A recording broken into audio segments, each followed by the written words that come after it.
Bonjour, bonjour et bienvenue dans cette nouvelle vidéo.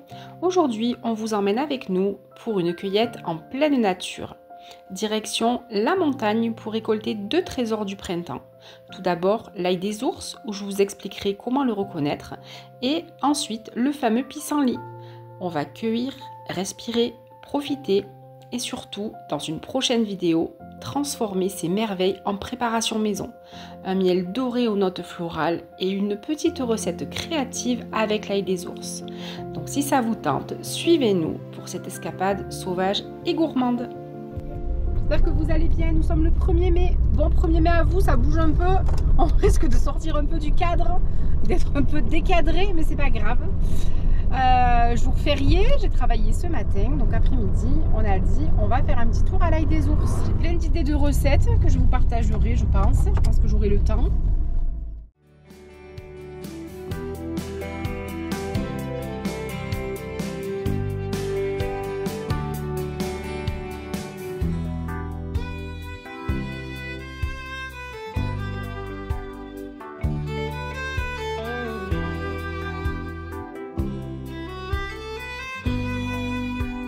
Voilà, donc il y en a plein de l'autre côté. On s'est garé. Et là, on va descendre faire la petite cueillette. Le but étant de rester sur le côté ici, de ramasser les premières tiges pour pas écraser. Et voilà, ça sert à rien d'aller plus loin. Alors, on vient d'arriver sur le lieu dit et il y en a de partout. Alors, on a quelques petits boutons. J'ai ramassé quelques petits boutons comme ça que je vais faire en capre. Mais ils sont juste, il n'y en a pas beaucoup en fait. Mais les feuilles, il y en a à profusion. Il y en a énormément. Alors pour le reconnaître, c'est très simple. Vous regardez, déjà vous avez un côté qui est brillant. Les feuilles sont très fines. Et chaque feuille a une tige. Vous voyez? Je ne sais pas si vous arrivez à voir. Alors que le muguet, vous allez avoir un pied et après plusieurs tiges. C'est comme ça qu'on le reconnaît. Et là, vous avez des petits boutons qui commencent à arriver ici, si vous verrez. Donc les petits boutons, je vais les cueillir et je vais en faire des capres. Donc un petit bouton ici. Et après, ça sera fleuri. C'est très joli quand c'est fleuri. Voilà, mais puis bon, quand vous sentez, ça sent énormément l'ail.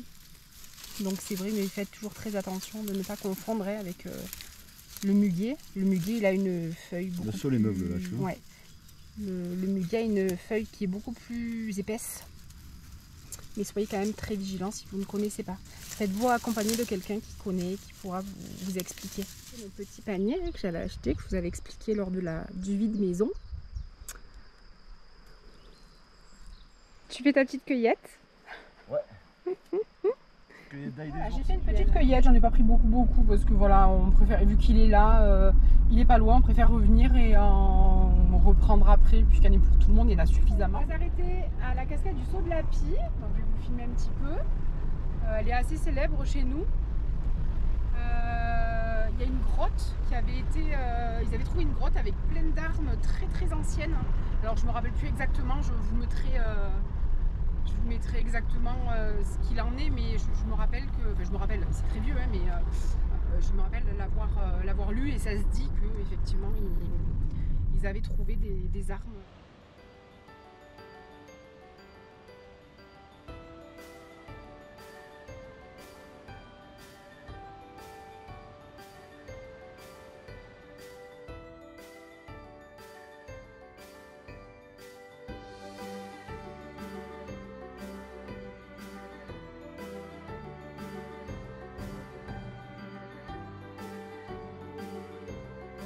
On arrive au petit village de Ozé.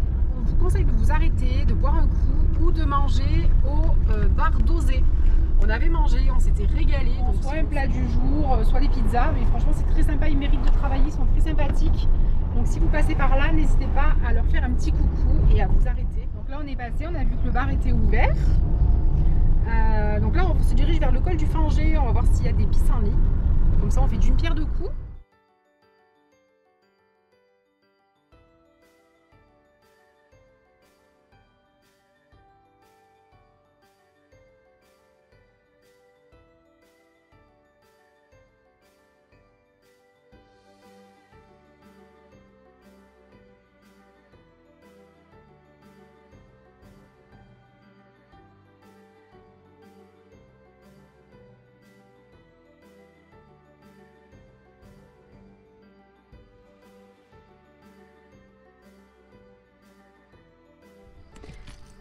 Voilà, donc on est arrivé au col du Finger, bien sûr, il y en a de partout. Regardez le champ, les champs, parce qu'en fait, il y en a partout, dans tous les champs, il y en a plein.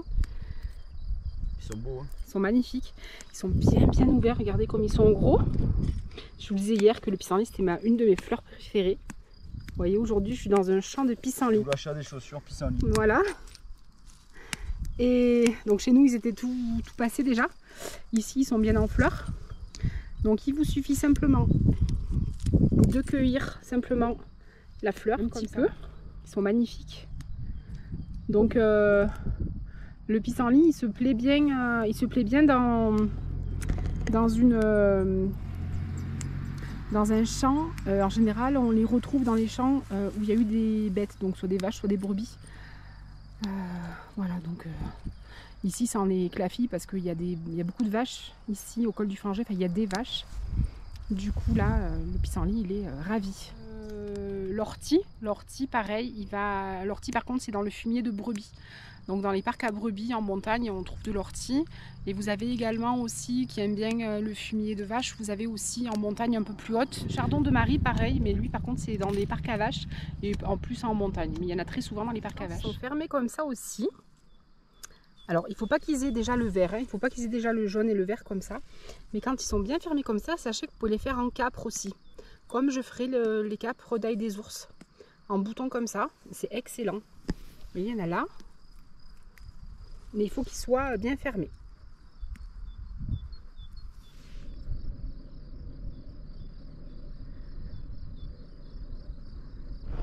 Alors il fait beau, donc forcément, beaucoup de cyclistes, des courageux, qui roulent en plein milieu, forcément c'est plus rigolo, hein. Voilà, bah oui. On est donc au cœur de la réserve géologique de Haute-Provence. Voilà, donc on vous notera toutes ces informations. Je vous ferai une vidéo, je pense, avec Émeric, on vous fera une vidéo plus basée sur tout ça. Il y a des fossiles, il y a énormément de fossiles qui sont pareil, qui sont anciens, énormément anciens. Alors, je ne sais pas si vous verrez bien, on est dans les crues de Barle. Donc les crues de Barle, la rivière qui coule sur le côté là, c'est le Besse. Et le Besse, il s'est frayé un chemin entre les roches. Vous voyez que les roches sont très hautes. C'est un musée à ciel ouvert. Et toutes ces roches-là datent de plus de 300 millions d'années, de l'ère du Jurassique. Donc vous voyez un petit peu, il y a différentes couches. Donc il y a toujours beaucoup de monde. Vous allez voir. Il y a beaucoup de monde et on a des étudiants qui viennent du monde entier pour étudier justement ces strates. On voit toutes les couches et franchement c'est donc vraiment, si vous êtes en voiture, si vous êtes en vélo, si vous êtes en moto, vous pouvez faire les crues de Barle et c'est magnifique. Vraiment, on vous le conseille. C'est vraiment super à faire. Voilà, et c'est le Besse, la rivière qui coule ici. Émeric vous fera une vidéo sur le vieil Esclangon, donc c'est une randonnée et il vous fera. Je la publierai sur ma chaîne YouTube Loup des Alpes.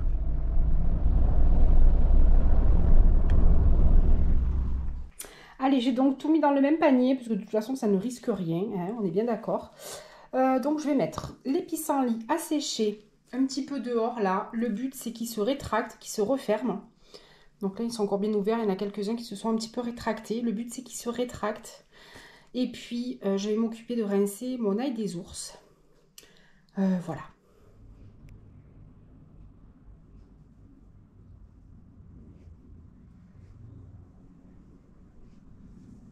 Alors, on vient de rentrer, ça y est. Donc, je vais m'attaquer au capre, déjà. J'ai mis donc les pissenlits dans une cagette. Je les ai mis sous les oliviers, à l'ombre, mais à l'air. Il faut tout doucement qu'ils se referment. Donc là, je vais m'attaquer au capre. Je vais vous montrer comment je procède. Alors j'en ai pas beaucoup, hein. Il n'y en avait pas beaucoup, c'est juste le début des boutons et vu qu'il y avait tellement d'ail des ours, j'ai pas voulu piétiner pour aller chercher plus loin les petits boutons, donc j'ai pris que ce qu'il y avait au bord et voilà, il n'y en a pas beaucoup mais c'est histoire d'en faire un peu. On y retournera. En fait c'est des tapis, donc si vous marchez, que vous allez plus loin, vous écrasez tout, donc c'est pas le but. Le but justement c'est de ramasser devant. Et puis petit à petit d'avancer une fois qu'on a ramassé. Vu qu'on n'a pas pris beaucoup, j'allais pas aller à perpète pour ramasser des boutons alors que voilà, je trouve ça. Faut respecter la nature. C'est pas parce qu'il y en a énormément, qu'il y en a à profusion qu'il faut le saccager, c'est important. Qu'il y en ait pour tout le monde déjà. Et puis voilà, en ramasser un peu et puis on y retournera. J'en ai un petit peu au congélateur. Voilà. Alors j'ai mis à stériliser mon pot, donc il va un peu dans tous les sens. Donc le pot est stérilisé. Je vais maintenant le sortir, je vais mettre sur un torchon propre. Allez, donc je vais sortir mon bocal. Allez, je vais faire attention de ne pas me brûler.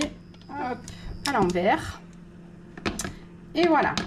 Alors, vu que j'avais pas beaucoup d'ail des ours, j'ai mis avec des petits oignons. Ça fera des pickles. Parfait. Donc là, j'ai 80 grammes.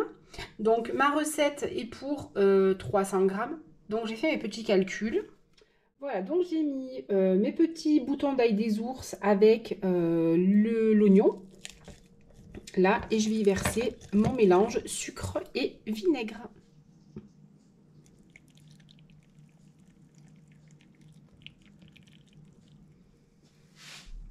Je vais tout simplement fermer. Hop, et je vais retourner.